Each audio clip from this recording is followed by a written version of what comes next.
नमस्कार दोस्तों, स्वागत है आपका स्टोरी बाय पप्पू में। दोस्तों, जिंदगी की भीड़ भाड़ में कुछ कहानियां ऐसी होती हैं जो हमारे दिल की गहराइयों को छू जाती है। आज की कहानी है एक मां की ममता, एक मासूम बच्चे की हंसी और उस प्यार की जो वक्त की धूल में दबकर भी जिंदा रहा। दिल्ली की गलियों से उठी ये कहानी आपको भावुक भी करेगी और सोचने पर भी मजबूर करेगी। तो बने रहिए हमारे साथ। और हां, अगर आपको हमारी कहानियां पसंद आए तो चैनल को सब्सक्राइब करना और वीडियो को लाइक करना बिल्कुल मत भूलिएगा। चलिए शुरू करते हैं आज की खास कहानी।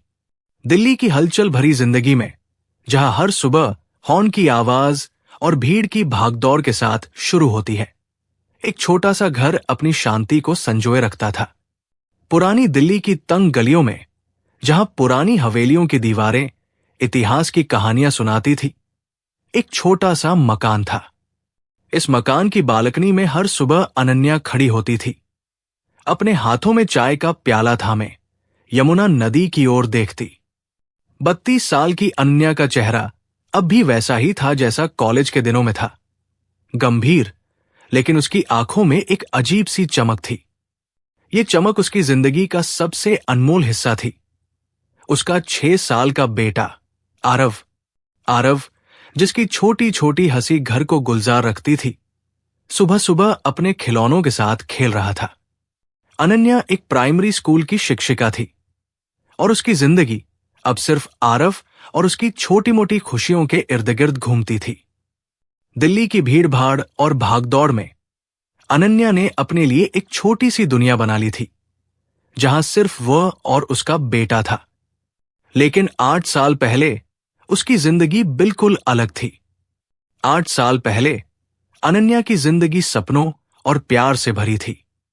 वो अपने कॉलेज के प्यार विक्रम के साथ थी। दोनों ने मिलकर एक खूबसूरत भविष्य की नींव रखी थी। यमुना के किनारे लंबी सैर, चांदनी चौक की चाट की दुकानों पर हसी मजाक और एक साथ बिताए पल, सब कुछ परफेक्ट लगता था। लेकिन शादी के बाद चीजें बदलने लगी। विक्रम का करियर और अनन्या की छोटी छोटी उम्मीदें कहीं टकराने लगी। छोटी छोटी बातें बड़े झगड़ों में बदल गई और एक दिन विक्रम ने कहा, अनन्या, हम दोनों एक दूसरे को खुश नहीं रख सकते। तलाक के कागजों पर हस्ताक्षर करते वक्त अनन्या की आंखों में आंसुओं की जगह एक ठंडी उदासी थी। उस वक्त आरव महज कुछ महीनों का था। विक्रम चला गया और अनन्या ने अकेले ही अपने बेटे को पाला, हर मुश्किल को हंसते हुए झेला। उसने अपने दर्द को छुपाकर अपने बेटे के लिए एक मजबूत मां बनने का फैसला किया। लेकिन आज उसकी दुनिया फिर से हिलने वाली थी। उस सुबह जब अनन्या नाश्ता तैयार कर रही थी, उसने देखा कि आरव असामान्य रूप से शांत था। उसकी छोटी छोटी हंसी जो घर को रोशन करती थी, आज गायब थी। आरव, बेटा, क्या हुआ? अनन्या ने उसका माथा छुआ और उसे तेज बुखार महसूस हुआ। उसका दिल धक से रह गया। मम्मी, बस थोड़ा थक गया हूं, आरव ने कमजोर आवाज में कहा। अनन्या ने उसे गले लगाया, लेकिन उसकी ममता भरी बाहों में भी आरव की सांसें भारी लग रही थी। अनन्या ने तुरंत अपने स्कूल को फोन किया, छुट्टी ली और आरव को लेकर नजदीकी अस्पताल की ओर भागी। दिल्ली की सड़कों पर ऑटो की रफ्तार भी उसे धीमी लग रही थी। उसकी आंखों में डर था, लेकिन एक मां का दिल बार बार कह रहा था, सब ठीक हो जाएगा। अस्पताल पहुंचते ही उसने आरव को इमरजेंसी वार्ड में भर्ती करवाया। नर्स ने कहा, डॉक्टर अभी आएंगे। अनन्या का मन बेचैन था। उसे नहीं पता था कि अगले कुछ पल उसकी जिंदगी को हमेशा के लिए बदल देंगे। अस्पताल की ठंडी सफेद दीवारों के बीच अनन्या आरव का छोटा सा हाथ थामे बैठी थी। आरव की आंखें बंद थी और उसका चेहरा पीला पड़ गया था। डॉक्टर की प्रतीक्षा में अनन्या का मन अतीत की गलियों में भटक रहा था। विक्रम की हंसी, उनकी पहली मुलाकात और फिर वो कड़वा दिन जब सब कुछ खत्म हो गया। उसने खुद को संभाला। अब ये सब सोचने का वक्त नहीं है, उसने खुद से कहा, तभी वार्ड का दरवाजा खुला और एक परिचित आवाज ने उसे चौंका दिया। अनन्या, वो आवाज जो कभी उसकी सुबह को जगाती थी, अब अचानक सामने थी। अनन्या ने सिर उठाया और सामने खड़े शख्स को देखकर उसका दिल जैसे रुक सा गया। विक्रम, वही विक्रम जिसके साथ उसने कभी सपने बुने थे। अब वो डॉक्टर की सफेद कोट में था, चेहरे पर हल्की दाढ़ी और आंखों में एक अजीब सी गहराई। तुम? अनन्या की आवाज कांप गई। आरव को क्या हुआ? विक्रम ने तुरंत पेशेवर अंदाज में पूछा, लेकिन उसकी आंखों में भी कुछ टूटा हुआ सा था।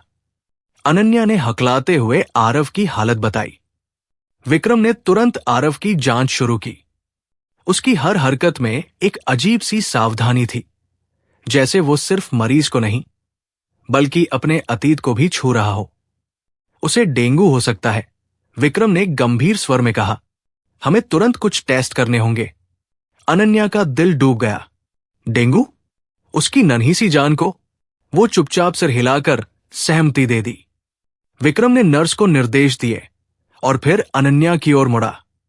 वो ठीक हो जाएगा अनन्या, मैं अपनी तरफ से कोई कसर नहीं छोड़ूंगा। उसके शब्दों में वादा था, लेकिन अनन्या के मन में सवालों का तूफान उठ रहा था। 8 साल बाद विक्रम फिर से उसकी जिंदगी में क्यों आया, और वह भी ऐसे वक्त में जब उसका बेटा जिंदगी और मौत के बीच झूल रहा था। रात गहराने लगी थी। अस्पताल के कॉरिडोर में हल्की हल्की रोशनी और सन्नाटा था। आरव को टेस्ट के लिए ले जाया गया था और अनन्या अकेली बेंच पर बैठी अपनी उंगलियों को मरोड़ रही थी।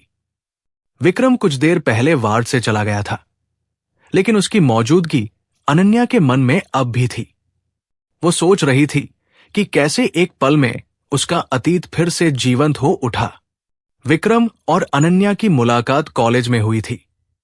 वो दोनों एक दूसरे के पहले प्यार थे। यमुना किनारे लंबी बातें, चांदनी चौक की तंग गलियों में एक दूसरे का हाथ थामे चलना और भविष्य के सुनहरे सपने। लेकिन शादी के बाद चीजें बदल गई। विक्रम का मेडिकल करियर और अनन्या की छोटी छोटी उम्मीदों से टकराने लगी। छोटी छोटी बातें बड़े झगड़ों में बदल गई और एक दिन विक्रम ने कहा, शायद हम दोनों ने जल्दबाजी कर दी।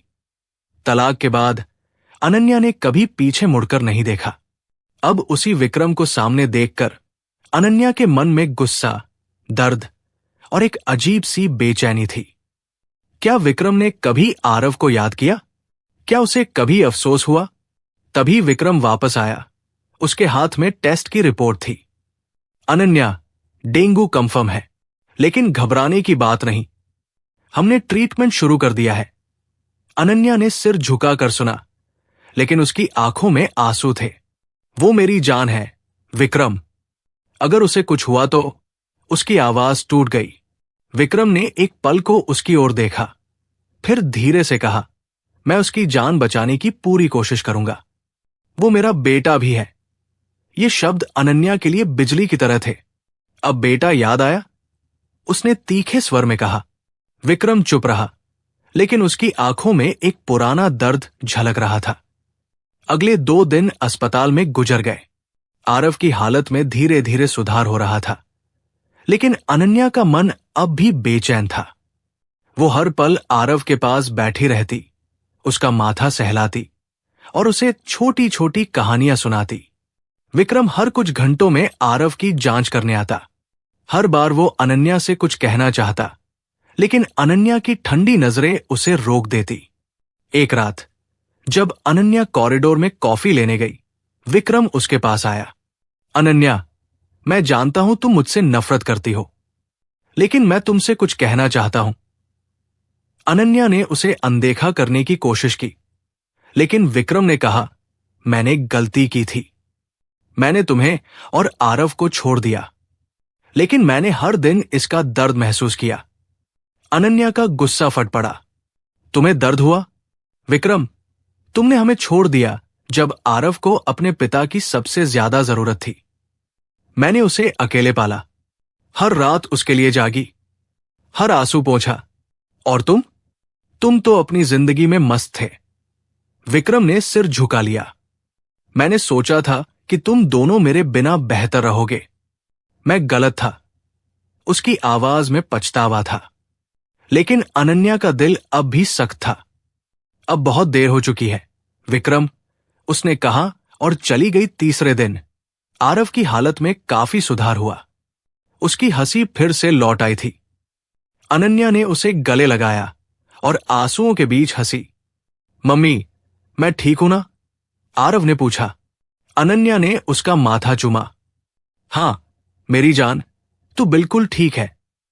विक्रम ने उस दिन आरव से पहली बार बात की। हाय आरव, मैं तुम्हारा डॉक्टर हूं। आरव ने अपनी बड़ी बड़ी आंखों से उसे देखा और कहा, आप बहुत अच्छे डॉक्टर हो। मेरी मम्मी कहती है कि आपने मुझे बचाया। विक्रम की आंखें नम हो गई। उसने अनन्या की ओर देखा, लेकिन अनन्या ने नजरें फेर ली। उस रात अनन्या ने आरव को सुलाने के बाद विक्रम से बात करने का फैसला किया। विक्रम, मैं तुम्हें माफ नहीं कर सकती, लेकिन आरव के लिए मैं चाहती हूं कि तुम उसकी जिंदगी का हिस्सा बनो। वो तुम्हें जानना चाहता है। विक्रम ने सिर हिलाया।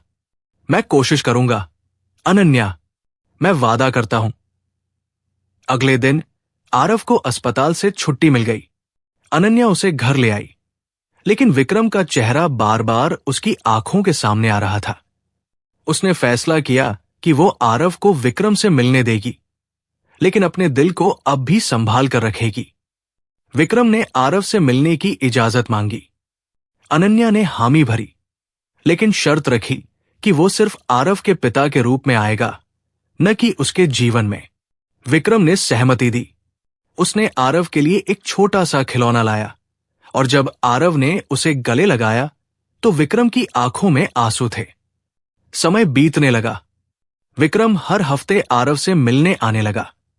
अनन्या ने देखा कि आरव अपने पिता के साथ खुश था। वो हंसता, खेलता और विक्रम की कहानियां सुनता। अनन्या का दिल धीरे धीरे पिघलने लगा। एक दिन विक्रम ने कहा, अनन्या, मैं तुम्हें और आरव को वापस चाहता हूं। मैं जानता हूं मैंने बहुत गलतियां की, लेकिन मैं बदल गया हूं। अनन्या ने जवाब नहीं दिया। उसका मन अब भी उलझन में था। क्या वो विक्रम पर फिर से भरोसा कर सकती थी? कई महीनों बाद अनन्या ने विक्रम को एक मौका देने का फैसला किया। वो दोनों फिर से एक दूसरे को समझने लगे। विक्रम ने आरव और अनन्या के लिए अपनी जिंदगी बदल दी। वो अब सिर्फ एक डॉक्टर नहीं, बल्कि एक जिम्मेदार पिता और साथी बनने की कोशिश कर रहा था। एक सुबह यमुना किनारे अनन्या, विक्रम और आरव साथ बैठे थे। आरव ने अपनी छोटी उंगलियों से दोनों का हाथ पकड़ा और कहा, मम्मी, पापा, हम हमेशा ऐसे ही रहेंगे ना? अनन्या और विक्रम ने एक दूसरे की ओर देखा और उनकी आंखों में एक नई उम्मीद थी। विक्रम अपनी पत्नी अनन्या और अपने बेटे आरव के साथ खुशी खुशी अपना जीवन बिताने लगा। दिल्ली की गलियों में, जहां हर दिन एक नई कहानी शुरू होती थी, ये परिवार अपनी कहानी को फिर से लिख रहा था। जिंदगी हमेशा हमें दूसरा मौका नहीं देती, लेकिन जब देती है तो शायद वो सबसे अनमोल तोहफा होता है। अनन्या और विक्रम की कहानी हमें यही सिखाती है कि रिश्तों की असली ताकत माफी और भरोसे में छुपी होती है। टूटे हुए रिश्ते अगर सच्चे हो तो वक्त की धूल भी उन्हें मिटा नहीं सकती। आरव ने अपने छोटे से मासूम दिल से वो कर दिखाया जो बड़े बड़े फैसले नहीं कर पाए। उसने मां और पापा को फिर से जोड़ दिया। शायद यही परिवार का असली मतलब है, एक दूसरे का साथ, चाहे हालात कितने भी मुश्किल क्यों न हो। और जब यमुना किनारे आरव ने अपने छोटे हाथों से मां और पापा को थाम कर कहा, हम हमेशा ऐसे ही रहेंगे ना, तो जैसे किस्मत ने भी कह दिया, हां, अब ये रिश्ता हमेशा के लिए है।